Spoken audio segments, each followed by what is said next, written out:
Mark Wilson, Getty Images. President Donald Trump has told Congress that he would support a new law that spares young adults brought illegally to the United States from being deported, but only if lawmakers also fund his controversial plan to erect a wall along the U.S.-Mexican border. That new ultimatum, communicated to Capitol Hill in a legislative proposal shared on Sunday, has already infuriated Democrats and threatens to provoke a similar response in Silicon Valley, where tech giants have been sharply critical of Trump's immigration agenda since the day he entered the White House. For the president, the bargaining chip is Deferred Action for Childhood Arrivals, or DACA.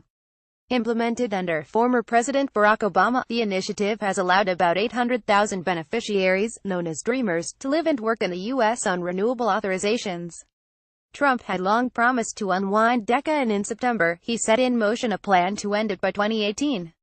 But the president still left the door open to brokering a compromise with Congress, at one point even tweeting that he had reached a deal with House and Senate Democrats on a path to reform. Fast forward to Sunday, when senior Trump administration officials offered their early demands for an immigration bill, one that preserves DACA at a steep price for its supporters. Along with a border wall, the president told Congress he believes their legislation should crack down on unaccompanied minors entering the U.S., and the White House urged lawmakers to limit the visas it grants to immigrants' family members, part of a shift to a merit-based system for awarding green cards. Reacting to the proposal late Sunday, senior Democrats on Capitol Hill expressed unqualified outrage. The administration can't be serious about compromise or helping the Dreamers if they begin with a list that is anathema to the Dreamers, to the immigrant community and to the vast majority of Americans, said House Democratic leader Nancy Pelosi and her Senate counterpart, Chuck Schumer, in a joint statement. Most of those ideas are sure to draw another round of rebukes from the tech industry, too. Facebook CEO Mark Zuckerberg, for one, has previously taken aim at Trump's pledge to build a wall along the U.S.-Mexican border. And some of the most prominent names in Silicon Valley, speaking through one of their main trade groups in Washington, D.C. earlier this year, opposed a bill to restrict visas awarded to immigrants' close family members. For Trump and the tech industry, though, the standoff is nothing new. Tensions flared immediately after he entered the Oval Office, as the new president issued his first travel ban targeting travelers and refugees from 7 Muslim-majority countries. Even after revising it, companies like Amazon, Apple, Facebook, Google and Microsoft led their peers in protesting Trump's directives and challenging them in federal court.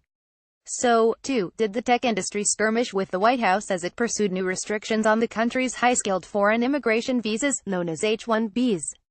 Some of the industry's most vocal advocates for reform, like the Zuckerberg-backed group FWD.US, slammed the White House again in April after it appeared to target a program benefiting skilled immigrant spouses.